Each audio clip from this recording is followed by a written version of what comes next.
कह सकती हूँ सच्चा साधु ये समझ लो आपको रोड पे मिल रहा है, ये कह सकते हैं। देखिए, साधु होने का कुछ सिद्धांत तो है ही है। जो साधे वो साधु, अब जैसे जो जीवन को साधनाओं में लगा के रखे जी वो साधु।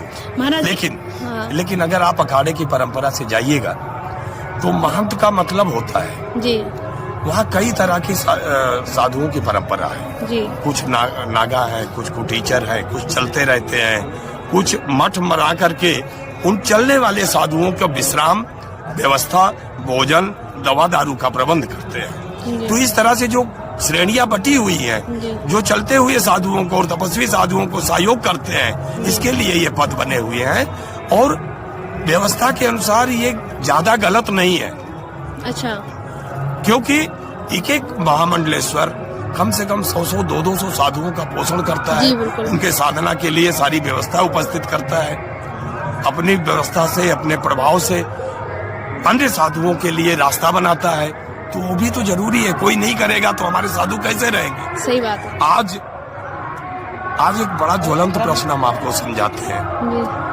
आज किसी भी बेटी के पास जाइए तो वो 2 बच्चे से ज्यादा पैदा करने को तैयार नहीं है जी, पोषण के कारण। जो 50 साल पहले हमारे समाज में संत बनते थे तो 10 बच्चे बाप के होते थे, तो वो देखता था कि किसकी प्रवृत्ति किस तरह की है।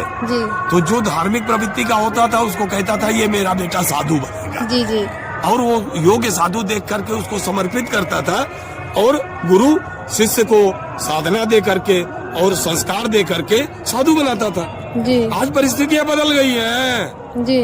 आज एक साधु, एक शिष्य खोजने के लिए अच्छे कुल का कोई भी बच्चा मिलना मुश्किल है, क्योंकि उसने 2 ही पैदा किया है, चाहे बेटी हो चाहे बेटा हो। ज्यादा से ज्यादा बच्चे। तो आज तो गृहस्थ को इन साधुओं के ऊपर नाज करना चाहिए कि बिना उनके बच्चा दिए कहां से जुगाड़ करके शिष्य लाते हैं कि कम से कम इतने लोग गेरुआ पहन करके सनातन की परंपरा की जय जयकार कर रहे हैं। सही बात है। गृहस्थों जाग जाओ, इतने बेटा पैदा करो कि एक साधु को दान कर सको, तभी ये धरती बचेगी, नहीं तो साधुओं को कभी गलती मत। सही बात, बहुत सही बात। पता नहीं किस वंश परंपरा से, पता नहीं किस घर से वो साधु बना करके और शिष्य बना करके तुम्हारी परंपरा की रक्षा कर रहा है। जागो, इतने बच्चे पैदा करो कि एक बच्चा साधु को दान दे सको। अरे वाह, सही बात। 4-4 बच्चे तय करो, रिश्ते नाते भी बचाओ।